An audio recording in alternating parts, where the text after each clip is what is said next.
नमस्कार बच्चों, good morning. कैसे हो?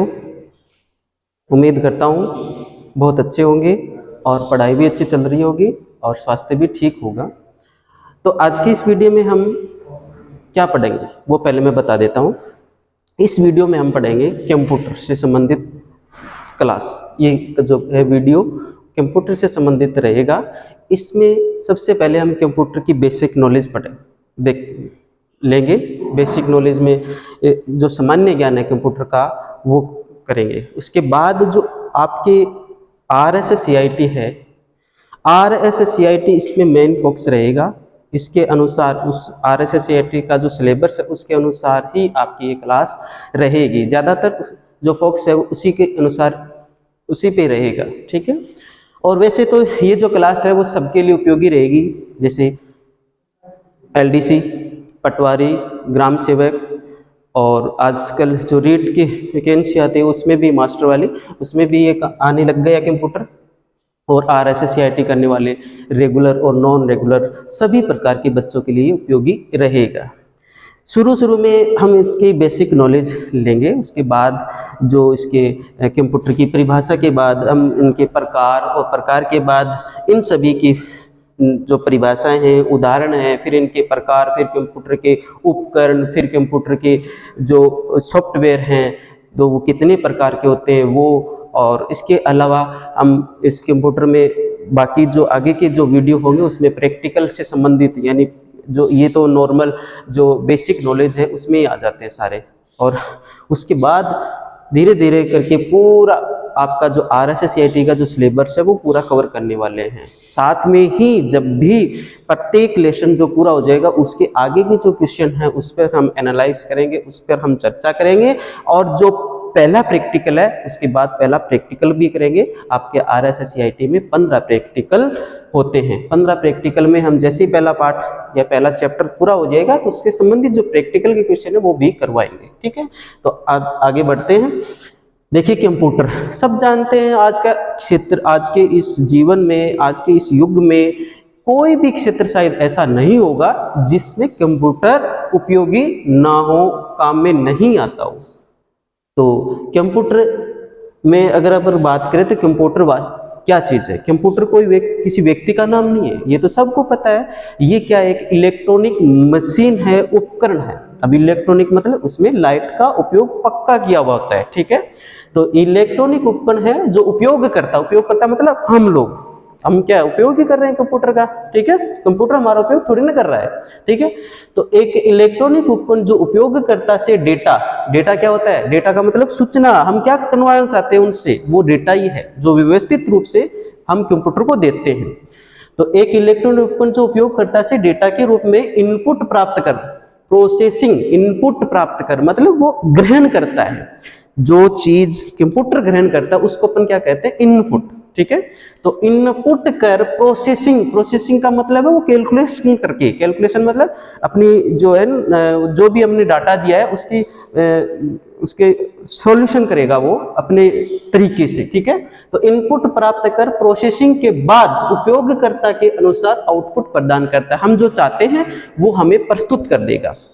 यानी हम कंप्यूटर को जो भी निर्देश देंगे वो क्या है? डेटा है। हमने व्यवस्थित रूप से कंप्यूटर को क्या दे दिया? निर्देश दे दिया। उसके बाद वो अपनी तरीके से कैलकुलेशन करेगा, वो क्या होगी? प्रोसेसिंग करने के बाद कंप्यूटर क्या करेगा? हमें उस दिए गए इनपुट का आउटपुट देगा, अर्थात हमें वो प्रस्तुत करेगा कि भी इसका रिजल्ट ये है, ठीक है। तो उसे अपन क्या कहेंगे? कंप्यूटर कहेंगे, ठीक है।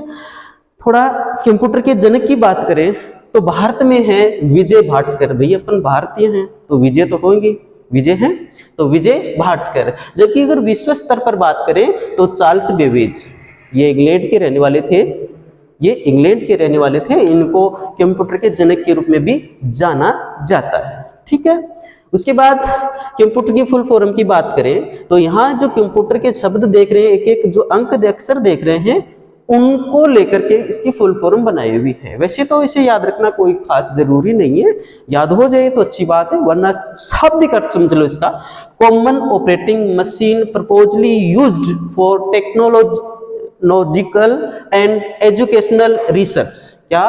Common operating machine purposely used for technological and education research.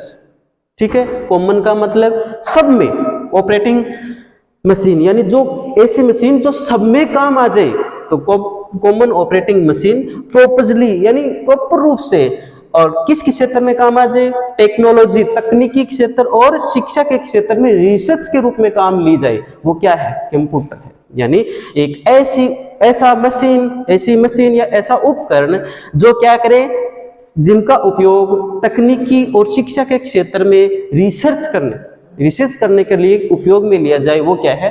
Computer है। बात करें कंप्यूटर के प्रकार की, तो कंप्यूटर को मुख्य रूप से वैसे तो दो भागों में बांटा जाता है, पर यहाँ इन दोनों का कंबाइंड रूप एक और बांट दिया गया, हाइब्रिड कंप्यूटर। देखिए तीन पार्ट कौन कौन से इसके? एनालॉग कंप्यूटर, डिजिटल कंप्यूटर और हाइब्रिड कंप्यूटर। ठीक है, एनालॉग कंप्यूटर कौन से होते हैं?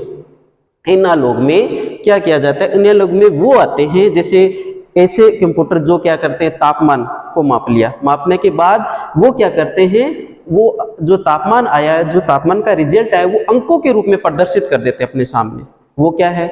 Analogue computer. जैसे कि मैंने लिखा भी है कि इस श्रेणी में वे कंप्यूटर आते हैं जो भौतिक इकाइयों जैसे दाब, तापमान, लंबाई आदि को माप करके अंकों में प्रदर्शित करें।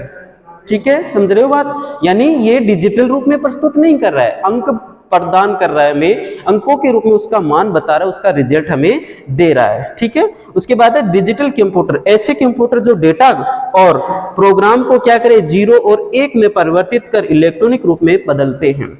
इसका क्या अर्थ है? 0 और 1 में बदलकर, क्योंकि कंप्यूटर वैसे बहुत नॉलेजधारी है वैसा माना जाए तो, लेकिन वास्तव में ये जो कोई भी नॉलेज, कोई भी इनपुट लेता है, उसको किस रूप में ग्रहण करता है? 0 और 1 के रूप में ही ग्रहण करता है। ये मात्र क्या जानता है? 0 और 1 के रूप में ही किसी चीज, इनपुट को, डेटा को समझ सकता है। ठीक है, और फिर वो इसको क्या करता है? इलेक्ट्रॉनिक रूप प्रदान कर देता है। जैसे कि मैं बोल रहा हूँ, तो यहाँ मैं जो ध्वनि उत्पन्न कर रहा हूँ, वो क्या करता है? ये कंप्यूटर उसको इलेक्ट्रॉनिक रूप प्रदान करता है। समझ रहे हो? ठीक है, तो इलेक्ट्रॉनिक रूप में बदल देने वाले कंप्यूटर क्या कहलाते हैं? डिजिटल कंप्यूटर आते हैं। ठीक है, इसके उदाहरणों की हम चर्चा आगे वाले स्लाइड में करेंगे। ठीक है, और उसके बाद हम इनके जो एनालॉग कंप्यूटर है, डिजिटल कंप्यूटर, हाइब्रिड कंप्यूटर, इसके प्रकार भी उपभागों में भी बांटेंगे इनको।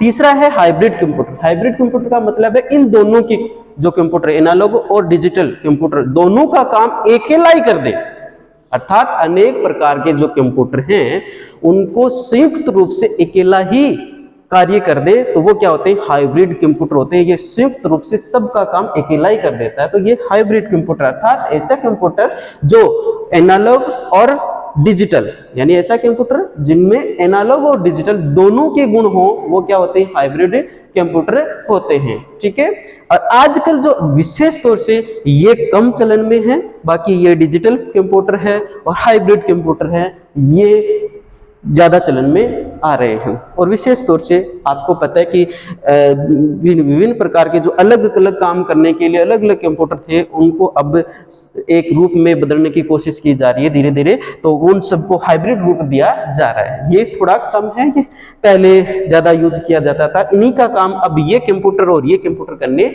लग गया है। चलो, हाँ, तो ये पार्ट था आपका एनालॉग और ये था डिजिटल और ये था हाइब्रिड। ठीक है, तो एनालॉग कंप्यूटर के आपके उदाहरण होंगे थर्मामीटर, जिसके बारे में जानते हैं सब। एनालॉग घड़ी, ओडोमीटर। ओडोमीटर क्या होता है? ये जो गाड़ी द्वारा तय की गई दूरी मापने का एक मीटर है, उपकरण है। वोल्टमीटर आपको पता है कि ये विभवांतर नापने का उपकरण है जो बिजली में काम आता है, अपन लाइट वगैरह उसमें काम लेते हैं। तो ये सब किसके उदाहरण हो गए? एनालॉग कंप्यूटर के उदाहरण हो गए, जैसे थर्मामीटर, एनालॉग घड़ी है, ओडोमीटर, वोल्टमीटर। तो ओडोमीटर क्या होता है ये पता चल गया, और उसके बाद वोल्टमीटर का पता ही आपको। ठीक है, इसी प्रकार से एनालॉग के बाद डिजिटल के उदाहरण है। डिजिटल में कौन कौन से आते हैं? पर्सनल कंप्यूटर यानी पीसी जिसे कहते हैं अपन, इसका फुल फॉर्म भी पूछ लिया जाता है कि पीसी का फुल फॉर्म क्या है, तो पर्सनल कंप्यूटर है। लैपटॉप पता है, स्मार्टफोन सब जानते हैं लोग, या यूं कहें स्मार्टफोन यूज करते ही हैं, शायद भी बहुत ही कम ऐसे लोग होंगे जो स्मार्टफोन का यूज करते नहीं होंगे। डिजिटल वॉच पता है। उसके बाद दूसरा है ये हो गया आपका। तीसरा है हाइब्रिड कंप्यूटर। हाइब्रिड कंप्यूटर का उदाहरण एक लिया मैंने ईसीजी। ईसीजी मतलब इलेक्ट्रोकार्डियोग्राफी, जो क्या काम आती है। ये एक प्रकार की मशीन है अर्थात कंप्यूटर है। इसमें क्या होता है कि जो हृदय की धड़कन है वो गिनने का काम तो एनालॉग कंप्यूटर कर लेता है, और गणना करने के बाद उसकी रिपोर्ट जो बनाता है, जो हमें प्रिंट आउट के रूप में देता है, वो कौन सा, डिजिटल कंप्यूटर दे देता है।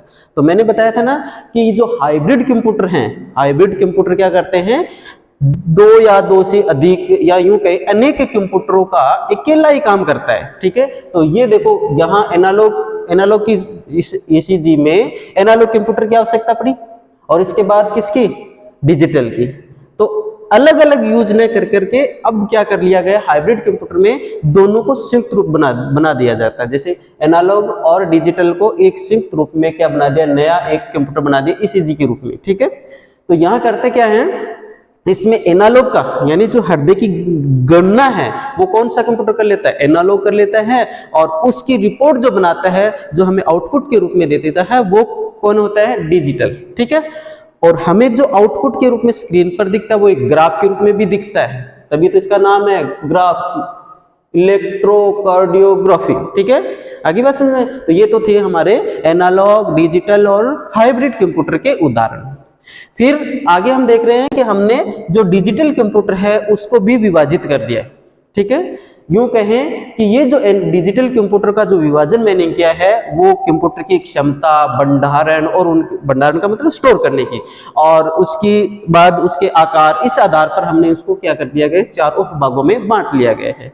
एक है मिनी कंप्यूटर, यूं के क्रम से देखें तो micro computer, mini computer, main frame computer और सुपर कंप्यूटर, चार प्रकार के हो गए। ठीक है, देखिए माइक्रो कंप्यूटर में सबसे पहले अगर बात करें तो माइक्रो का मतलब छोटा, छोटा मतलब छोटा क्या होगा, फोन। देखो ये कंप्यूटर ही तो है, तो ये क्या एक छोटा रूप है। तो इसमें क्या क्या आते हैं, जैसे कि स्मार्टफोन, तो ये फोन यूज जो कर रहे हैं, लैपटॉप, टैबलेट और डेस्कटॉप कंप्यूटर। डेस्कटॉप कंप्यूटर जानते होंगे अपन, ये जो सीपीयू के साथ में काम लेते हैं, ये डेस्कटॉप हो गया। लैपटॉप, टैबलेट वगैरह जानते हैं, फोन से थोड़ा बड़ा साइज का होता है ये स्मार्टफोन, उससे भी टैबलेट से थोड़ा क्या होता है, छोटा होता है।